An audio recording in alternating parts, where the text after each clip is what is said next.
Централен дневник на Кајден. Денеска е неработен ден за душница. Многумина го искористија за посета на почивалиштата на своите најблиски. А во недела ќе се одбележи световиот празник 50-ица, кај народот познат како Духовден. Во овој дневник ви информираме со најважните настани од регионот Македонија, светот и спортот. По настаните на денот се враќаме веднаш. Останете со нас. Пратениците ги продолжија мандатите на градоначалниците и го укина екстерното тестирање. Основното јавно обвинителство бара притвор за напаѓачот на поранешниот министер за здравство Никола Тодоров. Стартуваше третиот курс за спасители на отворени води, кој ќе се одржува на езерото Младост во Велес.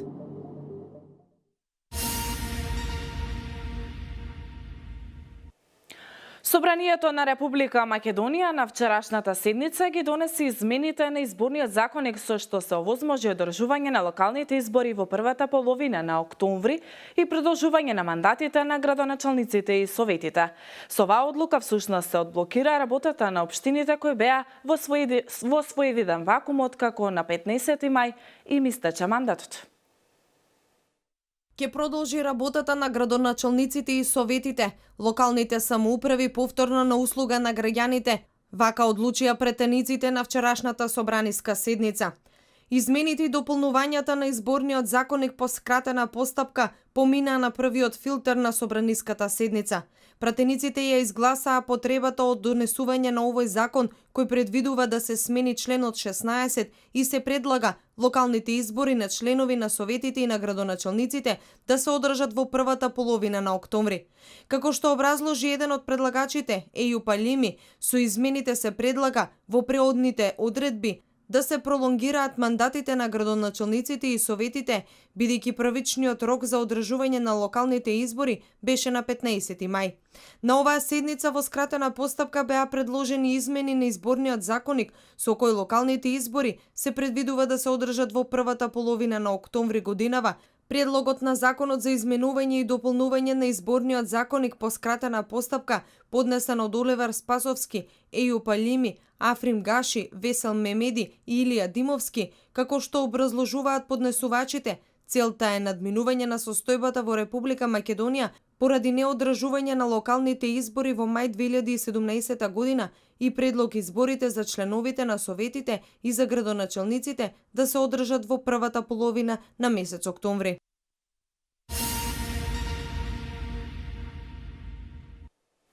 Основното јавно обвинителство Скопје донесе наредба за спроведување истражна постапка против лицето кое вчера пукаше во поранешниот министер за здравство. Осомничениот Љупчо Стојанов се гони за сторени две кривични дела и тоа убиство член 123 во врска со член 19 и со недозволено изработување, држање и тргување со оружје или распрскувачки материи од член 396 од кривичниот законник. Надлежниот јавен обвинител до судот поднеси предлог за определување на мерката притвор, бидејќи ценеше дека се исполнети законските основи за нејзиното изрекување, се вели во сопштението од основното јавно обвинителство.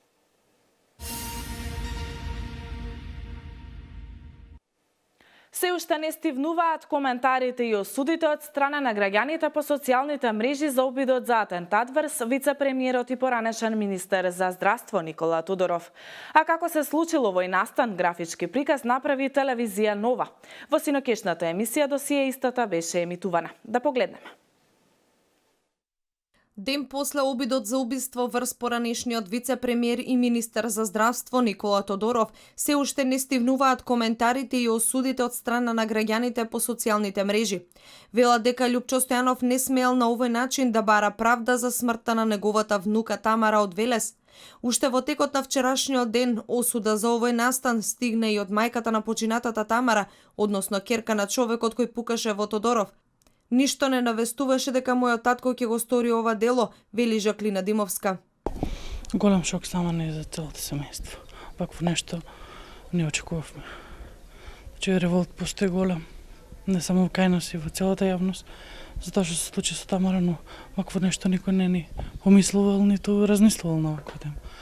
Од каде што му идејата, не знам, јас разбирам болка и се, но стварно ова не го оправдам. А како се случило овој настан, графички приказ направи телевизија Нова. Во синокешната емисија Досие истата беше емитувана.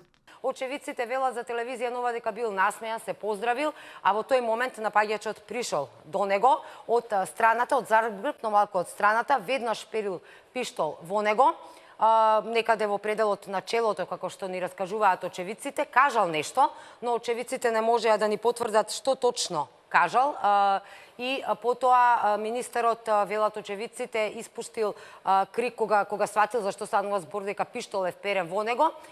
И потоа, можеме сега да го видиме режија графичкиот приказ за све што се случувало. Министерот во тие моменти кога напаѓачот му пришол, со рацете успеал некако да го оттргне пиштолот, односно да го бутне напаѓачот. Почнало тука малку кошкање, веднаш обезбедувањето реагирало, еден дел од обезбедувањето го повлекло министерот навнатре во зградата, додека другиот дел буквално го кутнал на земја напаѓачот. Осуда за овој настан стигна и од политичките партии. ВМРО-ДПМН во соопштението испратено до медиумите вели: ВМРО-ДПМН и подолг период наназад предупредуваше на последиците од насилството што го промовираа СДС и нивните невладини Соросови сателити.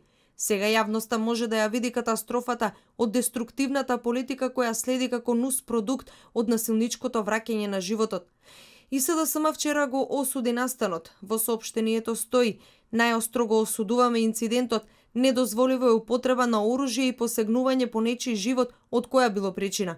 Настанот го осуди и премиерот Зоран Заев. Тој рече дека недозволиво е вакво нешто, не смее ниту да се помисли, а камоли да се стори.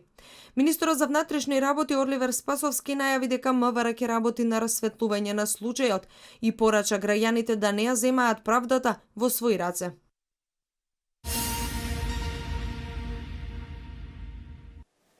Спортската сала Гемиџи ќе добие наскоро нов кров. Проектот е изработен од страна на Агенцијата за млади и спорт и општина Велес како партнер, а вкупната инвестиција е во вредност од 7 милиони динари. Започнува реконструкцијата на кровот на спортската сала Гемиџи.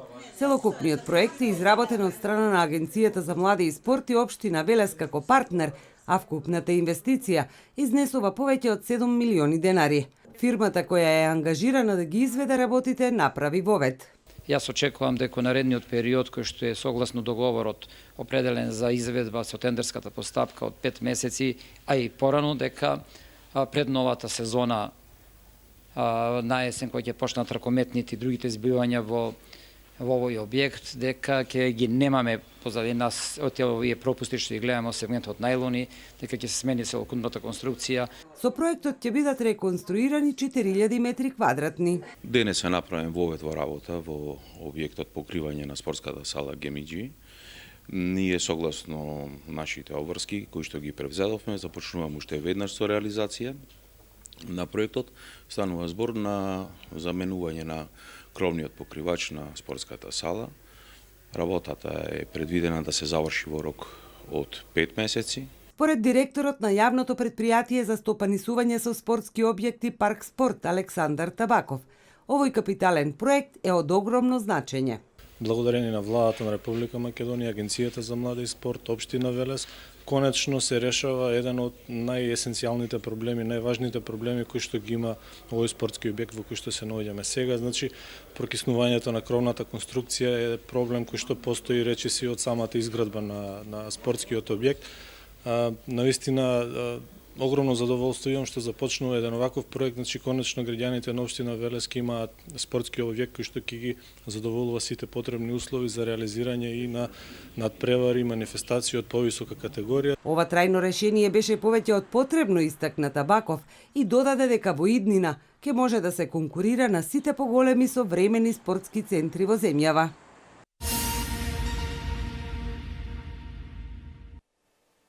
Деновиве беа одбележани 20 години од постоењето на билингвалната паралелка во гимназијата Кирил и Методи во Неготино.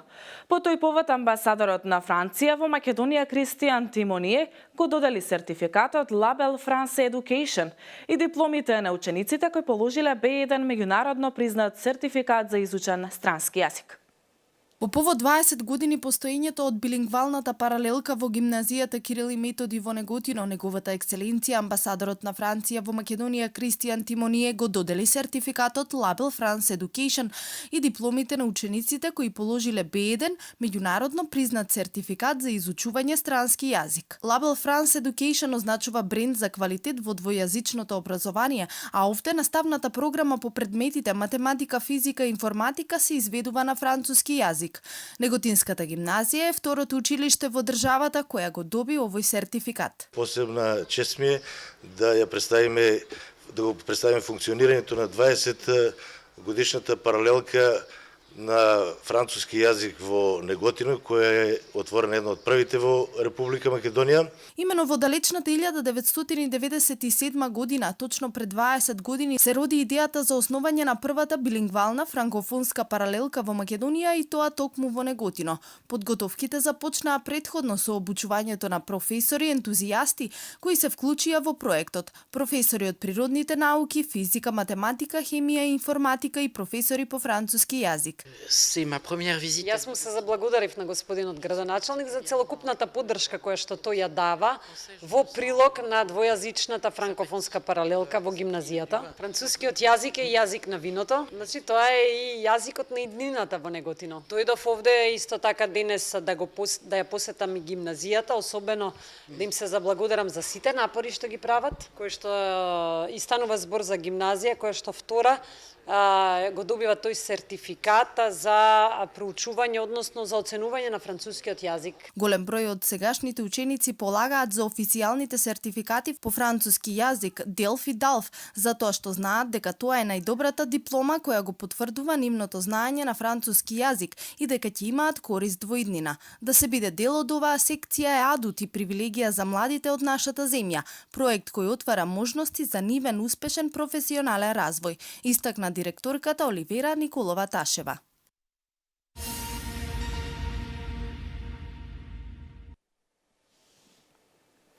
Стартуваше третиот курс за спасители на отворени води во организација на Интернационалната асоциација за спасување исла од Соединетите Американски држави и Велешкото здружение Македонски спасител.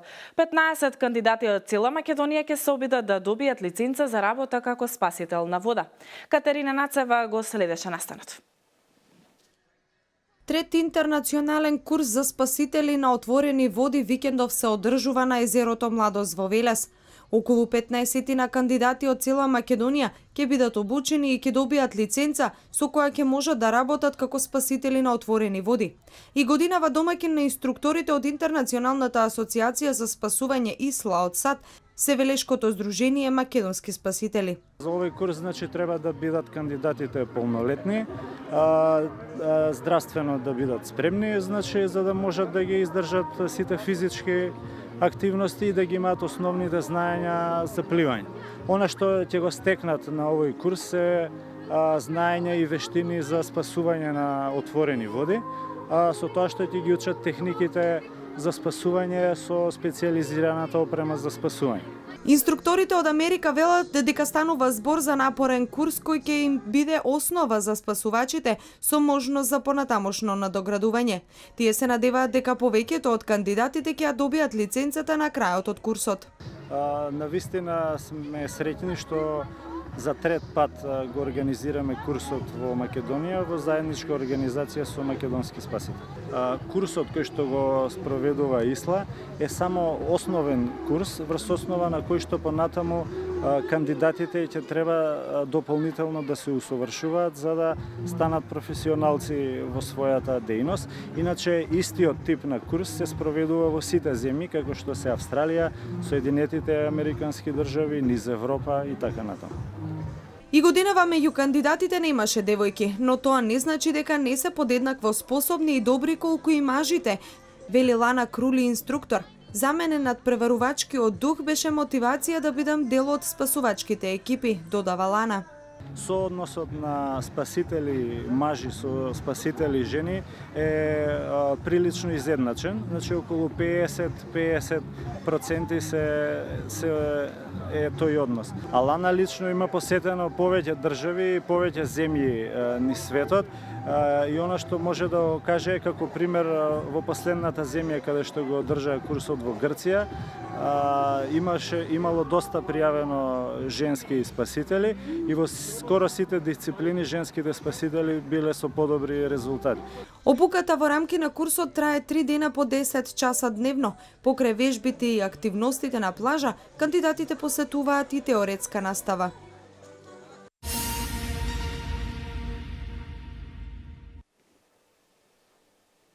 Председателот на Република Македонија Ѓорге Иванов утре ќе учествува на состанокот на лидерите од Брдо Бриуни процесот што ќе се одржи во Брдо кај Крањ, Република Словенија.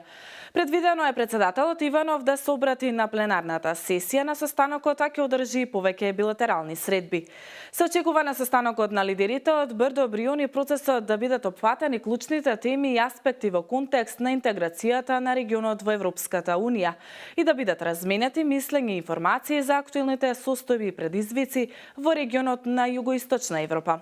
Останатите информации од Македонија во продолжение.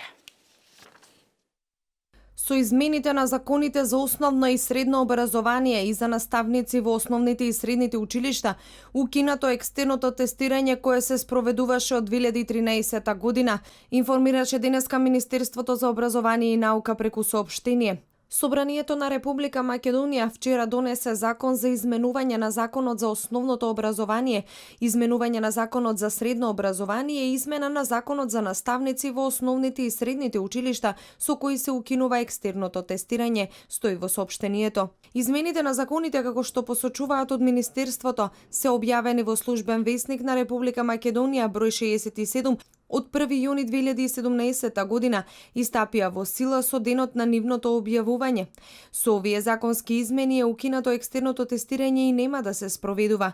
Сите отпочнати постапки во врска со екстерното проверување на знаењето на учениците запираат, се додава во соопштението. Инаку измените на законите за основно и средно образование и за наставници во основните и средни училишта беа поднесени од страна на пратениците од владеачкото мнозинство.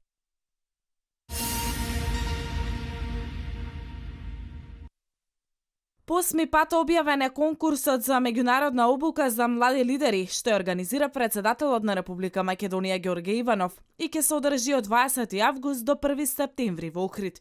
Програмата е наменета за млади луѓе со завршено високо образование, кои имаат желба преку нивните лидерски вештини да придонесат за позитивен развој на општеството и околината во која живеат и работат. Како што се наведува во објавениот конкурс, програмата на школата опфаќа предавања и практични вежби за лидерство со еминентни предавачи од земјава и странство, а наставата се одвива на македонски и на англиски јазик.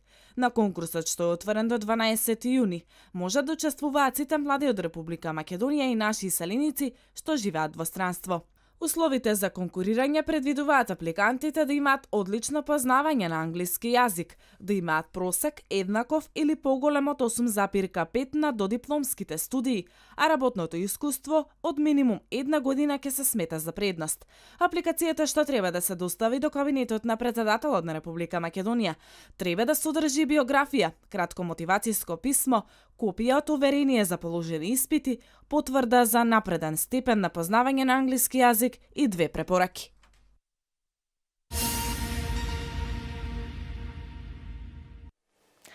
Турската полиција откри и конфискува 147 килограми хашиш. Другата била скриена во гумите на камион, а возачот е приведен. Камионот сообраќал од јужниот град Адана кон Мерсин, а полициската проверка била извршена во градот Сарачам. Полицијата не открила ништо, но специјално обучено куче почнало да лае пред гумите на камионот. Во 4 гуми биле откриени вкупно 147 килограми хашиш. Да видиме што друго освен ова е актуелно во светот. 36 тела пронајдени мртви во казино комплексот Ворт Мила, откако покотници и експлозии биле пријавени во ресорот Ворт Мила. Хотел во Пасау, јужно од главниот град на Филипините, вооружен напаѓач пукал во казиното, а потоа ги запалил масите за коцкање, пошто се самоубил. Жртвите кои не биле убиени со огнено оружје, најверојатно починале од задушување, соопшти полицијата, а најголем дел од нив биле жени кои биле пронајдени мртви во тоалетот. Властите ја отфрлија можноста дека се работи за терористички напад извршен од страна на Исламската држава и покрај опасноста со која се соочува војската во јужниот дел на Филипините. Според фотографиите што ги објави полицијата, напаѓачот е маж белец.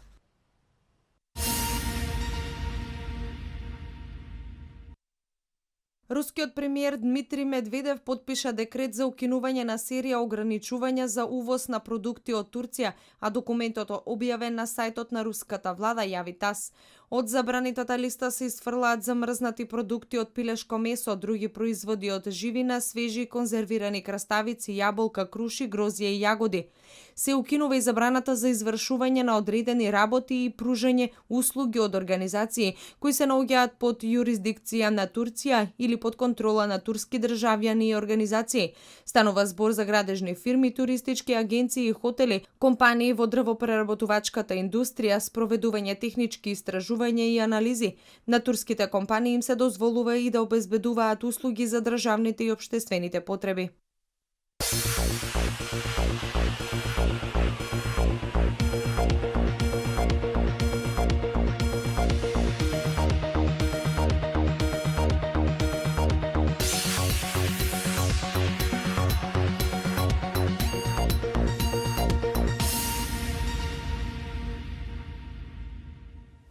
Денеска имавме сончево и топло време. Во вечерните часови, според најавите од Управата за хидрометеоролошки работи, ќе има локален развој на нестабилна облачност со пороен дожд и грмежи, како изолирана појава на ситен град локално во форма на невреме. Ќе дува слаб ветер со променлив правец. Максималната температура се движи од 26 до 35 степен. Ова е последната информација за овој дневник. Јас ви благодарам за вниманието и пријатно.